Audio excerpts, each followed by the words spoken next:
Discourses by Epictetus Book I, Episode 2. How a person can preserve the proper character in any situation. Man, the rational animal, can put up with anything except what seems to him irrational. Whatever is rational is tolerable. Physical hardships are not intolerable by nature. The Spartans, for instance, gladly submit to being whipped because they are taught that it is done for good reason. But what about being hanged? Isn't that intolerable? Well, people frequently go on and hang themselves whenever they judge that it is a reasonable course of action. In short, a reflection will show that people are put off by nothing so much as what they think is unreasonable, and attracted to nothing more than what to them seems reasonable. But standards of reasonableness and unreasonableness vary from one person to the next, just as we consider different things good or bad, harmful or beneficial. Which is why education has no goal more important than bringing our preconception of what is reasonable and unreasonable in alignment with nature. But this not only involves weighing the value of externals, it also means considering what agrees with our own individual nature. For one person, it is reasonable to be a bathroom attendant because he only thinks about what punishment and privation lie in wait for him otherwise, and knows that if he accepts the assignment he will be spared that pain and hardship. Someone else only finds such job intolerable for him personally, but finds it intolerable that anyone should have to perform it. But ask me, shall I be a bathroom attendant or not? And I will tell you that earning a living is better than starving to death. So that if you measure your interests by this criteria, go ahead and do it. But it would be beneath my dignity. Well, that is an additional factor that you bring to the question, not me.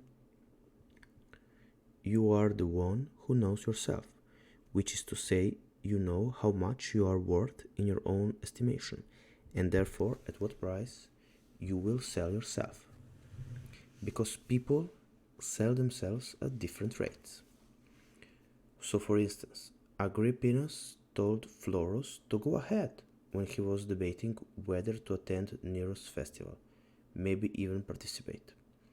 But when Florus asked him why he was not going himself, Agrippinus answered, I don't even consider the possibility. Taking account of the value of externals, you see, comes at some cost to the value of one's own character. So if you want to know if life or death is better, the answer I give is life. If you ask about pain versus pleasure, I say pleasure is preferable. But if I refuse to participate in Nero's festival, he will kill me. Go ahead and participate then, but I still refuse. Why? Because you think of yourself as no more than a single thread in the rope whose duty it is to conform to the mass of people, just as a single white thread seemingly has no wish to clash with the remainder of the garment. But I aspire to be the purple stripe, that is, the garment's brilliant hem. However small a part it may be, it can still manage to make the garment as a whole attractive. Don't tell me then, be like the rest, because in that case I cannot be the purple stripe. In his actions, Helvidius Priscus showed his awareness of this principle.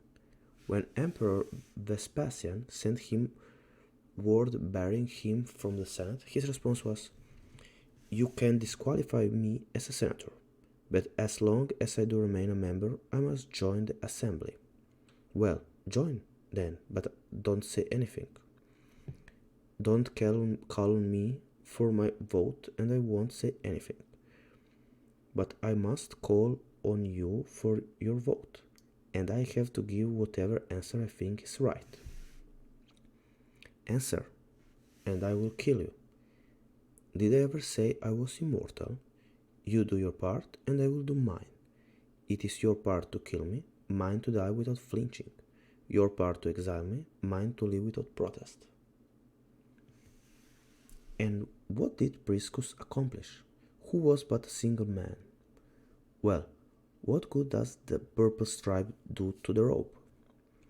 Its luster is a good example of the rest.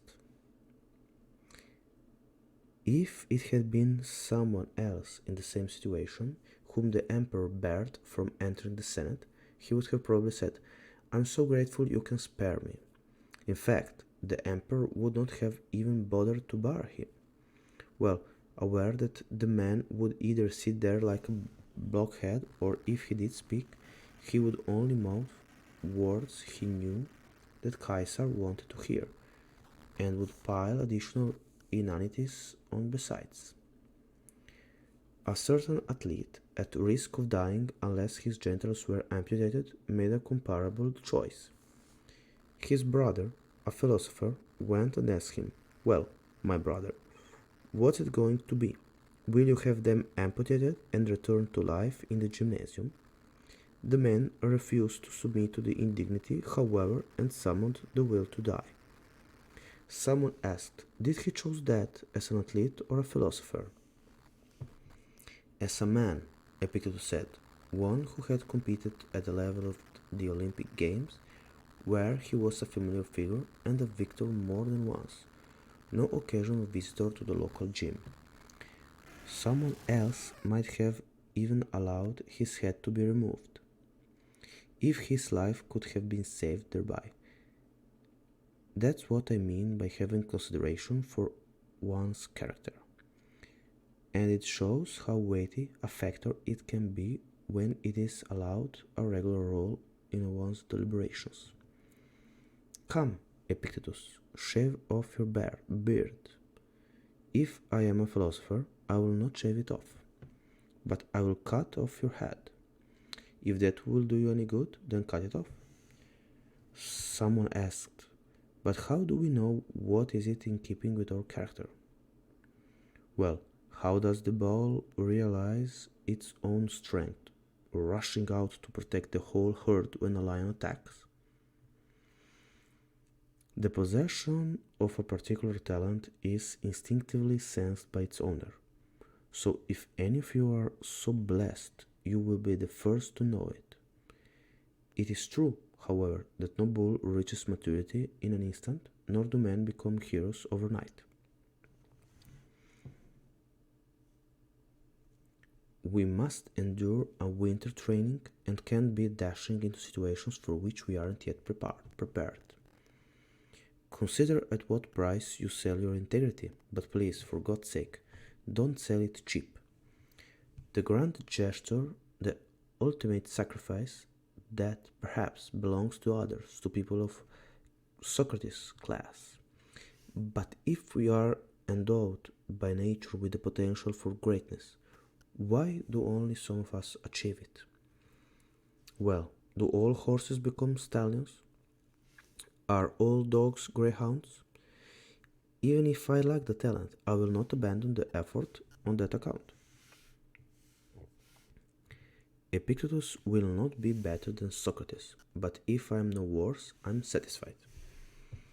I mean, I will never be Milo either. Nevertheless, I don't neglect my body, nor will I be another Croesus, and still I don't neglect my property. In short, we do not abandon any discipline for despair of ever being the best in it.